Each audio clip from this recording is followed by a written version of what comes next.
નમસ્તે, હું છું દિલીપ પટેલ. સત્તાને સવાલમાં આજે ગુજરાત સરકારને ગઈકાલે જે બજેટ રજૂ કરેલું છે એ બજેટના સંદર્ભમાં ઘણા બધા પ્રશ્નો પૂછવાના છે. નાણાપ્રધાન દેસાઈથી લઈને મુખ્યપ્રધાનને પણ આ અંગેના કેટલાક સવાલો લોકોના સંદર્ભમાં રહીને પૂછવાના છે ઘણા બધા. કારણ કે આ જે બજેટ છે એ દેસાઈનું જાદુઈ બજેટ બની ગયું હોય એવું દેખાઈ રહ્યું છે. કારણ કે એમાં જાણે કે કોઈ એક ચિરાગ દ્વારા આખી એક યોજના બનાવવામાં આવી હોય અને એક લોક કલ્યાણ માટેનું જે કરવામાં આવ્યું હોય એના માટેની પ્રસિદ્ધિ ચારે બાજુ લેવામાં આવી રહી છે. અને એટલા માટે આ સવાલો સરકાર સામેના સવાલો છે. અને આ સવાલોમાં સૌથી વધારે તો ગંભીર બાબત તો એ છે કે ગઈકાલે વિરોધ પક્ષ દ્વારા વિધાનસભા કોમ્પ્લેક્સની બહાર એના જે પગથિયા છે પગથિયા ઉપર બેસીને વિરોધ પક્ષોએ વિરોધ નોંધાવ્યો હતો.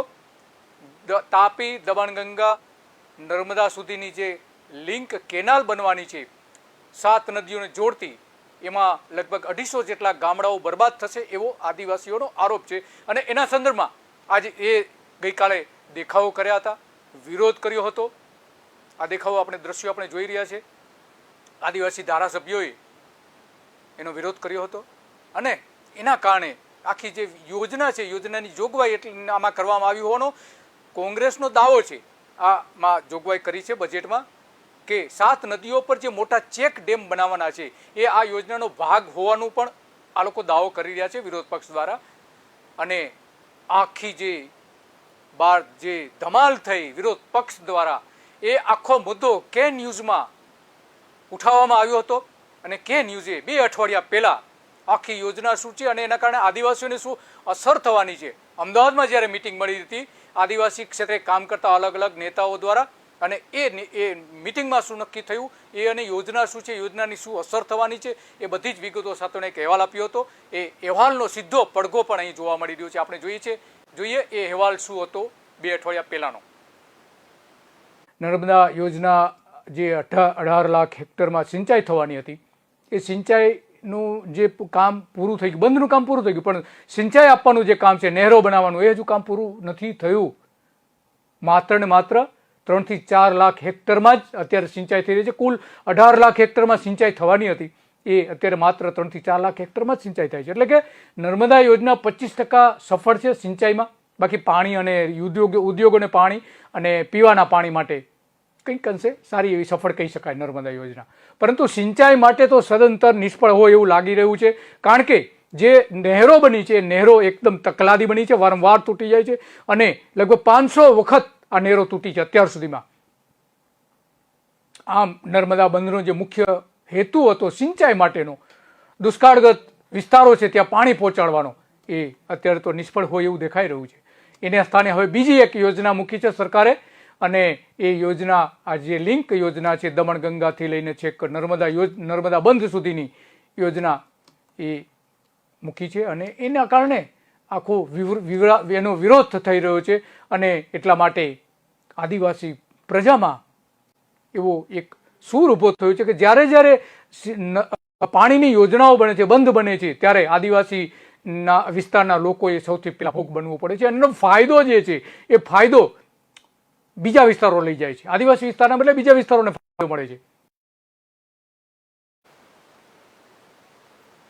નાણાપ્રધાન કનુ દેસાઈએ 2.44 લાખ કરોડ રૂપિયાની જે બજેટ રજૂ કરેલું છે, અંદાજપત્ર વિધાનસભામાં ગઈકાલે જે રજૂ કરેલું છે એમાં આ યોજનાનો એક ભાગ છે. એવો સ્પષ્ટ ઉલ્લેખ નથી. દમણગંગા તાપી લિંક યોજના એવું કોઈ સ્પષ્ટ ઉલ્લેખ નથી. કારણ કે બજેટ રજૂ થાય પહેલાં ભારતીય જનતા પાર્ટીએ કહ્યું હતું કે આ જે દમણગંગા પ્રોજેક્ટ છે, દમણગંગા લિંક યોજના જે પ્રોજેક્ટ છે એનો અમલ અમે કરવાના નથી. પરંતુ આજે 7 મોટા ચેક ડેમો બનાવવાની વાત આવી છે એટલે ફરીથી એક વિવાદ ઊભો થયો છે કે આ ચેક ડેમો જે બનશે એ આ એક લિંક યોજનાના ભાગરૂપે બનશે અને 7 નદીઓ પર બનશે અલગ અલગ રીતે. એટલા માટે એનો આજે પણ વિરોધ થઈ રહ્યો. જો કે કેટલાક લોકો એવું કહે છે કે કોંગ્રેસ એક ભ્રમણા ફેલાવી રહી છે કે આ યોજના ખરેખર સરકારની આ દમણગંગા તાપી લિંકની જે નર્મદા સુધીની લિંક નહેરની જે યોજના છે એ યોજનાનો કોઈ ઉલ્લેખ પણ નથી બજેટમાં, બજેટ સ્પીચમાં. અને કોંગ્રેસ લોકોને ગેરમાર્ગે દોરી રહી છે એવું પણ ઘણા આદિવાસી આગેવાનો પણ કહી રહ્યા છે. પરંતુ જે 7 નદીઓ પર 7 ચેક ડેમ બનાવવાના છે એ અત્યારે કેમ જાહેર કરવામાં આવ્યા, સૌથી મોટો સવાલ એ છે. અને એટલા માટે એક એવું અનુમાન છે કે દમણગંગા તાપી નર્મદા લિંક યોજનાનો એક ભાગ હોઈ શકે છે અને એટલા માટે એનો વિરોધ પણ થયો હતો.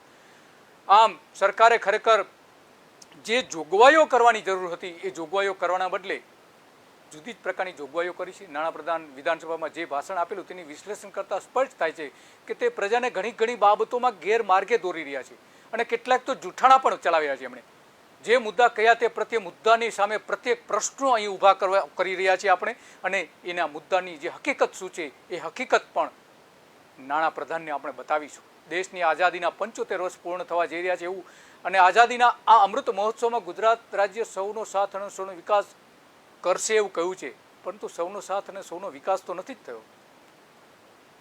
2018માં ગુજરાતની ચોથા ભાગની વસ્તી ગરીબ હતી 2018માં અને તે કોરોનાના સમયમાં ખેતી અને ઉદ્યોગોમાં મંદી આવવાના કારણે 30 થી 33% જેટલી ગરીબી થઈ ગઈ હોવાનું એક અનુમાન અર્થશાસ્ત્રીઓ વ્યક્ત કરી રહ્યા છે. જો મોદીએ 14 વર્ષનો અને ભાજપે 28 વર્ષનું સુશાસન કર્યું હોત તો રાજ્યમાં 2018માં 31 લાખ જેટલા 31.5 લાખ જેટલા પરિવારો ગરીબી રેખાની નીચે હતા એ ન હોત અને 2021માં લગભગ 50 લાખ પરિવારો એવા છે કે જે ગરીબી રેખા નીચે જીવે છે. જોકે પ્રોફેસર હેમંત કુમાર શાહ ગુજરાતના જાણીતા અર્થશાસ્ત્રી તો એવું કહે છે કે કોરોનાના સમયમાં સરકાર એવો દાવો કરી રહી છે કે 80% કુટુંબોને સસ્તું અનાજ આપવામાં આવ્યું. 80%, માત્ર 20%ને આખા ગુજરાતમાં માત્ર 20%ને જ નહોતું આપવામાં આવ્યું. આમ કોરોના મંદી ખેત ઉત્પાદનમાં ઘટાડો થતાં ગરીબ પરિવારો 50 લાખથી વધી ગયા હોવાની પૂરી શક્યતા અર્થશાસ્ત્રીઓ બતાવી રહ્યા છે અલગ અલગ રીતે. એની પાછળ એવું કારણ કે છે કે રેશન કાર્ડ એ એકમાત્ર ગરીબી માટેનો પુરાવો નથી. રેશન કાર્ડ વગર પણ ગરીબી હોઈ શકે, ગરીબ લોકો હોઈ શકે છે. આ અંગે નાણાપ્રધાન કનુભાઈ દેસાઈએ બજેટ સ્પીચમાં શું કહ્યું હતું એ આપણે સાંભળીએ. માનનીય મુખ્યમંત્રી શ્રી ભૂપેન્દ્રભાઈ પટેલના નેતૃત્વમાં અમારી સરકારે રોજગારીની નવી તકો ઊભી કરવા ઇન્ફોર્મેશન ટેકનોલોજીના ક્ષેત્રમાં રોકાણોને વેગ આપવા નવી આઈટી નીતિની જાહેરાત કરેલ છે. આ નીતિ અંતર્ગત વિશ્વકક્ષાના આઈટી ઇન્ફ્રાસ્ટ્રક્ચરનું નિર્માણ કરી ઉચ્ચ કૌશલ્ય ધરાવતા માનવબળ થકી ગુજરાતમાં આઈટી ઇકોસિસ્ટમમાં પરિવર્તન લાવવાનું લક્ષ્ય છે. બાયોપ્લાસ્ટિકથી શરૂ થઈ જીન સ્પ્લાઇસિંગ અને સ્ટેમ સેલ થેરેપી જેવી ક્ષેત્રોને પ્રોત્સાહન આપવા સરકારે બાયોટેકનોલોજી નીતિ જાહેર કરેલ છે. આ નીતિથી આઈટી અને બીટી એક્સપોર્ટમાં ધરખમ વધારો થવાથી રાજ્યમાં 2 લાખ કરતાં વધુ નવી રોજગારીની તકોનું સર્જન થશે. માનનીય અધ્યક્ષ મહોદયા, ઉત્તમ અને પરિણામલક્ષી વહીવટ માટે સારું નાણાકીય વ્યવસ્થાપન અનિવાર્ય છે. નીતિ આયોગ દ્વારા જાહેર કરવામાં આવેલ નાણાકીય વ્યવસ્થાપનના માપદંડોમાં ગુજરાત સમગ્ર દેશમાં પ્રથમ ક્રમે છે. છેલ્લા 2 દશકમાં ગુજરાત ઉત્તરોત્તર વૃદ્ધિ સાથેનું બજેટ રજૂ કરી વિકાસના કાર્યો માટે ક્યારેય પણ ઓવરડ્રાફ્ટ લીધા સિવાય નાણાંની ફાળવણી કરી છે. કોરોનાની મહામારીને કારણે અર્થવ્યવસ્થા પર આવી પડેલ સંકટમાંથી બહાર નીકળી રાજ્ય આ વર્ષે જીએસડીપીમાં 13% જેવો ડબલ ડિજિટ વૃદ્ધિદર મેળવશે.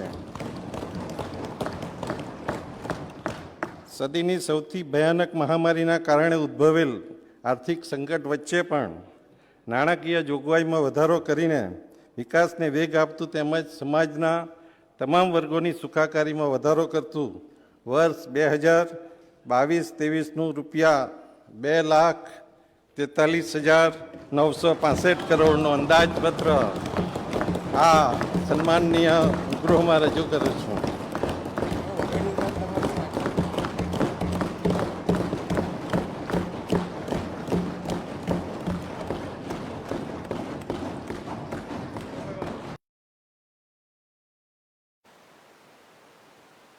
સર્વાંગી વિકાસલક્ષી બજેટ એવું નાણામંત્રી કહી રહ્યા છે કનુભાઈ, પરંતુ વાસ્તવિકતા શું છે? વાસ્તવિકતા તો કંઈક જુદી જ દેખાઈ રહી છે. ગુજરાતનો વિકાસને સર્વોચ્ચ શિખર પર ભાજપના 28 વર્ષના સંપૂર્ણ બહુમતી ધરાવતી સરકારોએ 5 વર્ષની એની ઉપરાંતની જે 5 વર્ષની મિશ્ર સરકારો હતી ચિમનભાઈ પટેલની સાથે અને બાબુભાઈ જસભાઈ પટેલ સાથેની, એ બંને સરકારો મળીને કુલ 32 વર્ષનું શાસન ભારતીય જનતા પાર્ટીનું રહ્યું છે. તો શા માટે સર્વાંગી વિકાસ હજુ સુધી નથી થયો? ગુજરાતમાં 1.50 કરોડ ગરીબોની ગરીબી દૂર કરવા 2020માં 18,000 કરોડ રૂપિયા આપવાની જાહેરાત વિજય રૂપાણીએ કરી હતી. તે બતાવે છે કે 1.5 કરોડ ગરીબ પરિવારો તો છે જ, મુખ્યપ્રધાન પોતે કહી રહ્યા છે. તો જો આ 32 વર્ષનું શાસન રહ્યું છે તો વિકાસ કેમ ન થઈ શકો? વારંવાર શા માટે વિકાસની વાતો કરવામાં આવે છે? આ નાણાપ્રધાન પણ એવું જ કહી રહ્યા છે. જે નાણાં 18,000 કરોડ રૂપિયા જે ફાળવવામાં આવ્યા હતા એ પ્રજાને મળ્યા છે કે કેમ? એ પણ એક સૌથી મોટો સવાલ છે. ગયા વર્ષે ભૂખમરામાં ભારતનું નામ જે 102ના ક્રમ પર આવતું હતું આખા વિશ્વમાં, એ જ બતાવે છે કે વિકાસ કઈ દિશા તરફ છે. નર્મદા યોજના પણ આ રીતે નિષ્ફળ રહી છે. અને જો નર્મદા યોજના સફળ થઈ હોત તો વિકાસ પણ સારો એવો થયો હોત. નર્મદામાં 63,000 કિલોમીટરની નહેરો પૂરી થઈ શકી નથી. 18 લાખ હેક્ટરમાં નર્મદાની સિંચાઈ થવાની હતી પણ થઈ નથી. અને એ આ બજેટમાં વાત છુપાવવામાં આવી છે. નર્મદાથી માત્ર 4 લાખ હેક્ટરમાં જ સિંચાઈ થતી હોવાનું અનેક અનુમાન છે. પાણીનો બગાડ તળાવો ભરી અને નદીઓમાં વહેવીને કરવામાં આવી રહ્યો છે. નર્મદા ટ્રિબ્યુનલના ચુકાદાની વિરુદ્ધ આ આખું પાણી વેડફવામાં આવી રહ્યું છે સાબરમતી નદીથી લઈને ઘણી બધી નદીઓમાં, કે જે આ પાણી માત્ર ચોમાસામાં જ્યારે બંધ ઓવરફ્લો થાય ત્યારે જ એનો ઉપયોગ કરવાનો હતો, પરંતુ ચોમાસા સિવાય ઉનાળામાં છોડવામાં આવે છે. કાયદાની વિરુદ્ધ, ચુકાદાની વિરુદ્ધ, નર્મદા ટ્રિબ્યુનલની ચુકાદાની વિરુદ્ધ આખું કૃત્ય કરવામાં આવે છે. આ આખી ઘટનાના કારણે ગુજરાતમાં જે ખરેખર વિકાસ થવો જોઈએ, વિકાસ નથી થઈ શક્યો. એના કારણે બેરોજગારી પણ એટલા જ મોટા પ્રમાણમાં છે. CMIનો જે એક અહેવાલ છે એના પ્રમાણે માર્ચ મહિનામાં બેરોજગારીનો દર 2020માં 8.7% જે હતો એ 43 મહિના પછી વધીને સીધો 23.8% થઈ ગયો હતો. આમ વિકાસના સર્વોચ્ચ શિખરે કઈ રીતે પહોંચાડશો ગુજરાતને? સૌથી મોટો સવાલ એ છે. આત્મનિર્ભર ગુજરાતથી આત્મનિર્ભર ભારતની વાત કરવામાં આવી છે બજેટમાં, પરંતુ ગુજરાતમાં વિદેશી મૂડીરોકાણ તો કેટલું બધું વધી ગયું છે. બીજી બાજુ એવું કહેવામાં આવે છે વિકાસ અને અમારા લોકાભિમુખ શાસનની ફલશ્રુતિના સ્વરૂપે વર્ષ 2020-21માં દેશનું સૌથી વધુ 1.63 લાખ કરોડનું વિદેશી ઉનિયામણનું રોકાણ, વિદેશી મૂડીનું રોકાણ ગુજરાતમાં થયું છે. 1.63 લાખ કરોડ, અને એ ભારતનું 37% રોકાણ અહીં થયું છે. એનો મતલબ એ થયો કે વિદેશનું નાણું ગુજરાતમાં ઠલવાઈ રહ્યું છે. તો તમે કયા આધાર ઉપર એવું કહી શકો છો, ગૌરવપૂર્વક કઈ રીતે કહી શકો છો કે સ્વનિર્ભર ગુજરાત અને સ્વનિર્ભર ભારતનો ખ્યાલ અમે રજૂ કર્યો છે? એ તો આ એની વિરુદ્ધની વાત થઈ. 3 કરોડના રોકાણે એક રોજગારી માંડ મળતી હોય છે. તો આ 54,000 કરોડનો જે લોકો, 54,000 લોકોને જે રોજી મળી છે માત્ર આટલાથી, એવું અનુમાન એક મૂકી શકાય છે. અને આ વર્ષે તો તમે 2 લાખ લોકોને રોજગારી આપવાની વાત કરી રહ્યા છો. કઈ રીતે એ શક્ય બનશે? એ સૌથી મોટો સવાલ છે. આ સવાલ આજે આવીને ઊભો રહ્યો છે. અને એટલા માટે આ આખી સામે બધી બાબતો આવી છે. રાજ્યના અંદાજપત્રમાં પ્રજાનું ગૌરવ વધે એવું કંઈ જ નથી. તમે કહો છો કે પ્રજાનું ગૌરવ વધારવા માટેની આખી યોજનાઓ, પણ એવું તો કંઈ નથી કે પ્રજાનું ગૌરવ વધી શકે. પ્રજાને હર્ષની લાગણી પણ થતી નથી તમારા બજેટથી. આ અંગે ગુજરાતના મુખ્યપ્રધાન ભૂપેન્દ્ર પટેલે બજેટ અંગે શું કહ્યું હતું એ પણ આપણે સાંભળીએ. નાણામંત્રી શ્રી કનુભાઈ દેસાઈએ આજે ગુજરાતનું વર્ષ 2022-23 માટેનું જે બજેટ પ્રસ્તુત કર્યું છે તે સંતુલિત, સર્વગ્રાહી, સર્વસમાવેશી અને સૌ સમાજ વર્ગોના ઉન્નતિ વિકાસની આ સરકારની પ્રતિબદ્ધતા દર્શાવતું પ્રજાલક્ષી બજેટ છે. વડાપ્રધાન શ્રી નરેન્દ્રભાઈના નેતૃત્વમાં દેશના ગ્રોથ એન્જિન ગુજરાતનું આ બજેટ ખેડૂતો, યુવા રોજગારી, સાગર ખેડુ, વનબંધુ, ગરીબો, વંચિતો સહિત સૌ સમાજ વર્ગોના સર્વગ્રાહી ઉત્થાનની અનેક યોજનાઓ સાથેનું બજેટ છે. આદરણીય પ્રધાનમંત્રી શ્રી નરેન્દ્રભાઈ મોદીએ ગુજરાતના વૈશ્વિક વિકાસની જે કેડી કંડારી છે તેને આગળ ધપાવવાનો સંકલ્પ આ બજેટમાં છે. ગુજરાતના ઇતિહાસમાં અત્યાર સુધીનું સૌથી મોટું એટલે કે 2,44,000 કરોડનું આ બજેટ છે. ગયા વર્ષ કરતાં 17,000 કરોડના વધારા સાથે અને કોઈ જ નવા કરવેરા વિનાનું પુરાતવાળું આ બજેટ પ્રધાનમંત્રીશ્રીના આત્મનિર્ભર ભારતના સંકલ્પમાં સૂર પુરાવતું બજેટ છે. સમાજના છેવાડાના માનવીને વિકાસના ફળ પ્રાપ્ત થાય તેની તકેદારી આ બજેટમાં લેવામાં આવી છે.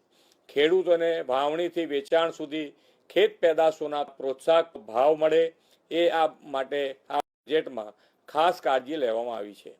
1600 કિલોમીટરનો લાંબો દરિયાકાંઠો ધરાવતા ગુજરાતના સાગર ખેડૂઓ આદિવાસી વિસ્તારમાં રહેતા વનબંધુઓ માટે વિશેષ યોજનાઓ જાહેર કરવામાં આવી છે. ગુજરાતના યુવાનોને રોજગારીની તકો પ્રાપ્ત થાય એ હેતુથી સ્ટાર્ટઅપ અને એન્ટરપ્રિન્યોરશિપ વિકાસ માટે સંખ્યાબંધ આયોજનો આ બજેટમાં આવરી લેવાયા છે.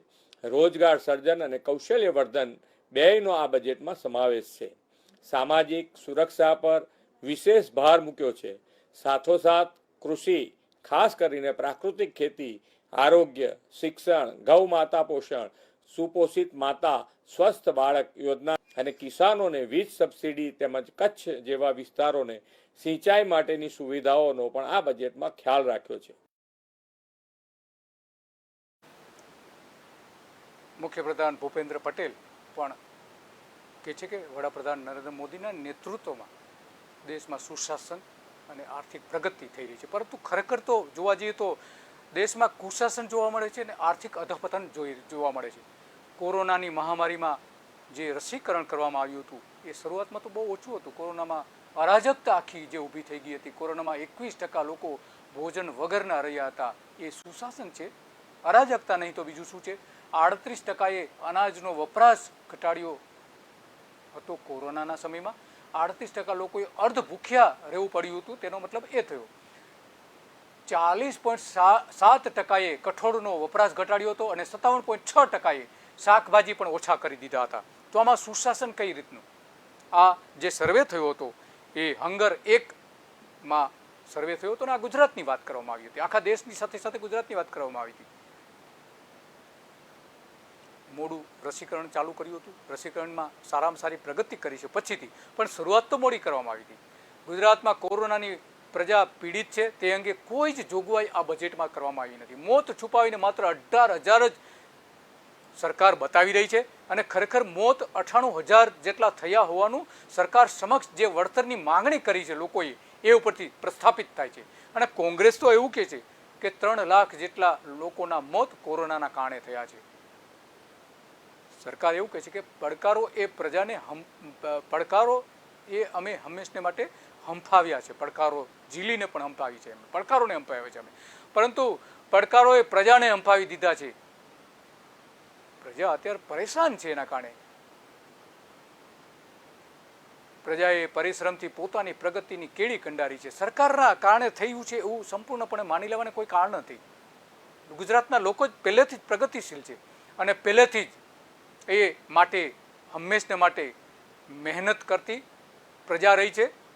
માત્ર સરકાર એવો દાવો કરતી હોય કે એના કારણે આ બધો જ વિકાસ થયો છે એ માનવાને કોઈ કારણ નથી. ભ્રષ્ટ યોગથી લોકસેવા કરતા રહ્યા છે નેતાઓ. ભાજપનો જે અમૃતકાળ કહે છે, પણ અમૃતકાળ નહીં પરંતુ ગોળ કળિયુગ હોય એવી વાટ પકડી છે ગુજરાતે. નરેન્દ્ર મોદીના માર્ગદર્શન હેઠળ ગુજરાત અને દેશની અર્થવ્યવસ્થા ખાડે ગઈ હોય એવું સ્પષ્ટપણે દેખાઈ રહ્યું છે. જે રીતે ઉદ્યોગપતિઓ આત્મહત્યા કરી રહ્યા છે, જે રીતે લોકો પરેશાન છે, લોકોની આવક જે રીતે ઘટી છે, સોનું વેચી રહ્યા છે લોકો, પોતાની જે બચતો હતી બચતો વેચી રહ્યા છે, એ ઉપરથી તો સ્પષ્ટપણે કહી શકાય કે લોકોની પરેશાની વધી છે. એમાં કોઈ આર્થિક બાબતમાં પ્રગતિ થયો એવું નથી લાગતું. ઉદ્યોગોની પ્રગતિ થઈ છે, નો ડાઉટ. કોરોનામાં સૌથી વધારે જો કોઈને ફાયદો થયો હોય તો એ ઉદ્યોગપતિઓને થયો છે. એમના જે નાણાકીય પ્રવાહો છે એમાં જબરજસ્ત વધારો થયો છે. પરંતુ સામાન્ય લોકોને, ગરીબ લોકોની હાલત એકદમ ખરાબ છે. અને બીજી બાજુ સરકાર, કેન્દ્ર સરકાર એવું કહે છે કે $5 ટ્રિલિયન ઇકોનોમીમાં ની જે ક્લબ છે, ક્લબમાં અમે સામેલ થવા માગીએ છીએ અને એટલા માટે એમાં $5 લાખ ટ્રિલિયન ઇકોનોમી થઈ જશે ભારતની. એ અંગે આ વખતે નાણાપ્રધાને ગુજરાત વિધાનસભામાં પણ કહ્યું કે એ થશે, પરંતુ એની સામે વાસ્તવિકતા એ છે કે 2019-20ના પ્રથમ ત્રિમાસિક ગાળામાં કુલ સ્થાનિક ઉત્પાદન GDP વૃદ્ધિ દર જે 5% હતો તે પછી 3 મહિનાના ગાળામાં વધીને 4.5% થયો હતો. જો કે 5 ટ્રિલિયન ક્લબમાં જોડાવવું હોય તો ઓછામાં ઓછો 9 થી 10% જીડીપી જોઈએ. એ કોઈ સંજોગોમાં થઈ શકે એમ નથી. એનો મતલબ એ થયો કે આ 5 ટ્રિલિયન ડોલર ઇકોનોમીની જે આખી ક્લબ છે આખા વિશ્વમાં, એમાં ભારત જોડાઈ શકશે નહીં આ પરિસ્થિતિમાં, સિવાય કે આંકડાઓમાં ગોલમાલ કરવામાં આવે.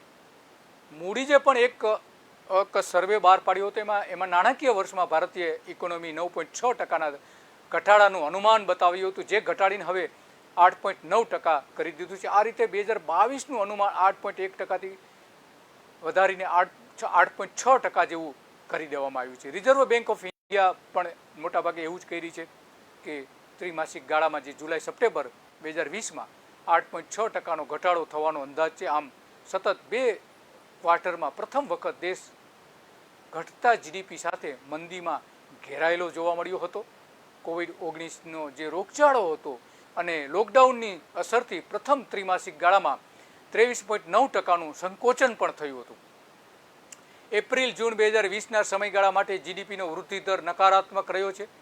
એટલે કે વસ્તુઓ અને સેવાઓના ઉત્પાદનમાં 23.9%નો ઘટાડો પણ થયો છે.